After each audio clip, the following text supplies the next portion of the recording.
وہاب بن منتیہ رحمۃ اللہ علیہ فرماتے ہیں کہ ایک روز حضرت ابراہیم علیہ السلام ایک جنگل میں سے گزر رہے تھے۔ جب سورج نصف النہار پر پہنچا تو خوب گرمی ہو گئی اور آپ کو شدت سے پیاس محسوس ہونے لگی۔ آپ علیہ السلام نے اپنے چاروں طرف نظر دوڑائی، کہیں بھی پانی کا کوئی نام و نشان نظر نہ آیا۔ آپ نے پانی کی تلاش شروع کر دی اور بڑی کوشش کی کہیں سے پانی مل جائے، اسی لیے آپ جنگل میں ادھر ادھر گھومنے لگے۔ اسی اثناء میں آپ نے کالے حبشی کو دیکھا جس کے ہاتھ میں لاٹھی تھی، وہ بکریاں چرا رہا تھا۔ آپ اس کے پاس تشریف لے گئے، آپ نے اسے سلام کہا اور اس نے سلام کا جواب دیا، وعلیکم السلام۔ اے اللہ تعالیٰ کے خلیل، آپ کو بڑا تعجب ہوا۔ آپ نے اسے کہا کہ اے حبشی، تو نے کبھی مجھے نہیں دیکھا، پھر تجھے میرا نام کیسے معلوم ہوا؟ اس کے بعد آپ نے اس سے فرمایا کہ مجھے پیاس لگی ہے، کیا تم مجھے کچھ دودھ پلا سکتے ہو؟ اس نے کہا کہ اے اللہ تعالیٰ کے خلیل، آپ علیہ السلام دودھ پینا پسند فرمائیں گے یا ٹھنڈا پانی پینا پسند فرمائیں گے؟ آپ نے اس سے فرمایا، اے حبشی، اس وقت سخت گرمی ہے، یہاں ٹھنڈا پانی کہاں سے ملے گا؟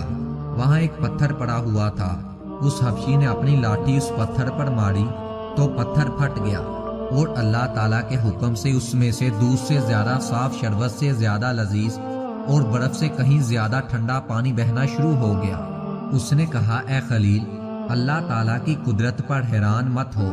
پھر اس نے ایک بہت بڑے پہاڑ کی طرف اشارہ کیا اور کہا، اے اللہ تعالیٰ کے پیارے خلیل، جو اللہ تعالیٰ کی طاعت و فرمانبرداری کرتا ہے، ساری مخلوق اس کی طاعت و فرمانبرداری کرتی ہے۔ اگر میں اس پہاڑ سے کہوں کہ وہ اپنی جگہ سے بلند ہو جائے تو پہاڑ اپنی جگہ سے بلند ہو جائے گا۔ حضرت ابراہیم علیہ السلام نے اس پہاڑ کی جانب دیکھا تو اس پہاڑ نے اپنی جگہ سے حرکت کی اور بادل کی طرح ہوا میں لٹک گیا۔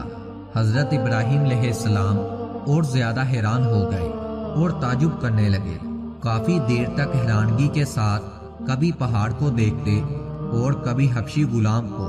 پھر آپ نے اللہ تعالیٰ کا ذکر کیا اور اس کی پاکی بیان کی۔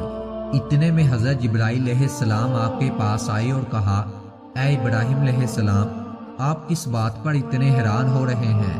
آپ علیہ السلام نے فرمایا، میں اس حبشی غلام پر حیران ہوں کہ اللہ تعالیٰ نے اس کو اتنا عظیم مرتبہ عطا فرمایا ہے۔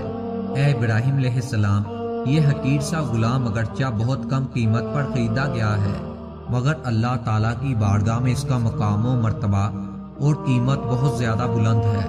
اگر یہ حقیر سا غلام اس بات پر قسم اٹھا لے کہ وہ یہاں سے ایک قدم بھی نہیں لے گا جب تک کہ آسمان زمین پر نہ آ رہے اور ساری زمین والے تباہ نہ ہو جائیں، تب بھی اللہ تعالیٰ اس کی قسم کو ٹوٹنے نہیں دے گا اور اس کے دل کی بات کو پورا کر دے گا۔